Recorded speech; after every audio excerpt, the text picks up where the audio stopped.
సిద్దిపేట జిల్లా నారాయణరావుపేట మండలం గోపులాపూర్ గ్రామంలో రైతు సుప్పరి రవి వ్యవసాయ భూమిలో మాజీ మంత్రి హరీష్ రావు ఆయిల్ ఫామ్ మొక్కలు నాటారు. ఈ సందర్భంగా మాట్లాడిన ఆయన గోపాలపూర్ గ్రామంలో ఆయిల్ పామ్ మొక్కలు నాటడం నిజంగా చాలా సంతోషంగా ఉందన్నారు. ఇప్పుడు రైతుల్లో నమ్మకం పెరిగిందని, మొదట్లో మొత్తం పంట వస్తుందా రాదా అనే అనుమానాలు ఉండేవన్నారు. కానీ ఇప్పుడు మంచి పంట వచ్చి మంచి ఆదాయం వస్తున్నటువంటి రైతులను చూసిన తర్వాత స్వచ్ఛందంగా ఈరోజు మిగతా రైతులు ముందుకొస్తున్నారన్నారు.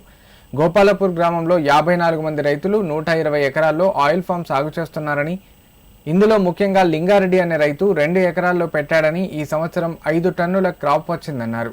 ఇలా నియోజకవర్గంలో 5000 ఎకరాల్లో సాగు జరుగుతుందని, మొత్తంగా 3000 ఎకరాలు క్రాప్ వచ్చిందని, ఫ్యాక్టరీ కూడా మన సిద్దిపేట నియోజకవర్గంలో ఏర్పాటు చేసుకున్నామన్నారు. రైతులకి ఒక సాఫ్ట్వేర్ ఇంజనీర్కి నెల జీతం ఎట్లా వస్తుందో ఆయిల్ పామ్ పెట్టుకున్న రైతుకు కూడా సాఫ్ట్వేర్ ఇంజనీర్ లాగా నెల జీతం ఇచ్చే పంట ఈ ఆయిల్ ఫామ్ అని అన్నారు. వరి సాగులో మనకు అనేక రకాల ఇబ్బందులు ఉంటాయని, దీనికైతే చీడపీడలు, వడగళ్ళు వంటి ఎలాంటి బాధలు ఉండవన్నారు. రైతులు, యువకులు, ముఖ్యంగా చదువుకున్న వాళ్ళు ఈ ఆయిల్ పామ్ సాగుకు ముందుకు రావాలని హరీష్ రావు ఈ సందర్భంగా పిలుపునిచ్చారు. వడగళ్ల వానతో ఇబ్బంది ఉంటది, నీళ్లు లేకపోయినా ఇబ్బంది వస్తుంది, మార్కెట్లో పోతే ధాన్యం కొనుగోలులో కూడా ఇబ్బంది, ధాన్యం కొనక కూడా తరుగు పెట్టడము, చాలా ఇబ్బందులు మనం చూస్తూ ఉన్నాం. దీనికైతే చీడపీడ బాధ లేదు, వడగళ్ల బాధ లేదు, కోతుల బాధ అసలే లేదు, పంట అమ్ముడు పోదనే ఆలోచనే అవసరం లేదు. మంచి ఆదాయం కలిగినటువంటి పంట. మరి నెల కూడా డబ్బులు వస్తాయి. సంవత్సరానికి 14 సార్లు మీ బ్యాంకులో అకౌంట్లో చెక్కులు పడతాయి, మీ బ్యాంకులో డబ్బులు పడతాయి 14 సార్లు. మరి ఏ పంటలో మనకు 14 సార్లు పైసలు వస్తాయి అంటే, ప్రభుత్వ ఉద్యోగికి 12 సార్లు జీతం పడితే ఆయిల్ పామ్ పెట్టుకున్న రైతుకు మాత్రం 14 జీతాలు పడతాయి. సంవత్సరానికి 14 జీతాలు పడతాయి. అంటే ఇది ఈ పంట యొక్క గొప్పతనం. ఇవాళ ఈ సంవత్సరం పరిస్థితి ఏంటంటే మొక్కలు దొరుకుతలు.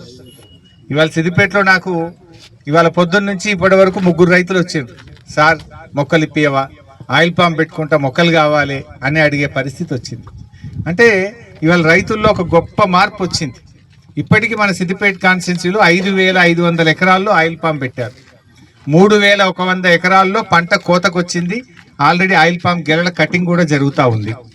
మంచి ఆదాయం వస్తూ ఉంది రైతులు. అందువల్ల నేను కోరేది, మంచి ఎవరైతే కుటుంబ సభ్యులు వ్యవసాయం చేసుకుంటున్నారో, దుబాయ్కి పోవాల్సిన అవసరం లేదు, ఇంకెక్కడికో పోయి బతకపోవాల్సిన అవసరం లేదు. మీకున్న 3 ఎకరాలను మీరు మంచిగా సాగు చేస్తే నెలకు ₹1,00,000 ఎక్కడ పోవు, నెల ₹1,00,000 వస్తాయి. ఇవాళ సాఫ్ట్వేర్ ఇంజనీర్లు పోయి హైదరాబాద్లో జాబ్ చేస్తే 60,000 50,000 వస్తున్నాయి. నీ 3 ఎకరాల్లో ఆయిల్ పంప్ బాగా చేసుకుంటే నీ ఇంటికాడ కూర్చొని మంచి ఆరోగ్యంతో నెలకు ₹1,00,000 సంపాదించవచ్చు. ఆరోగ్యంగా ఉంటావు, నీ ఇంటి దగ్గర తల్లిదండ్రులు చూసుకుంటావు, ₹1,00,000 ఎక్కడికి పోవు. కొంతమంది సాఫ్ట్వేర్ ఇంజనీర్లు వర్క్ ఫ్రమ్ హోమ్ ఇంటి దగ్గర నుంచి గోపులాపూర్ నుంచి పనిచేస్తున్నారు. ఈ బాయ్ కాడ ఆయిల్ పామ్ పెట్టి 2 జీతాలు కూడా తీస్తున్నారు. అటు ఆయిల్ పామ్ జీతం, అటు సాఫ్ట్వేర్ జీతం చేసే వాళ్ళు కూడా ఉన్నారు. సో అందువల్ల రైతులు, యువకులు, ముఖ్యంగా చదువుకున్న వాళ్ళు ఈ ఆయిల్ పామ్ టోటల్ సాగుకు ముందుకు రావాలని చెప్పి నేను కోరుతా ఉన్నా.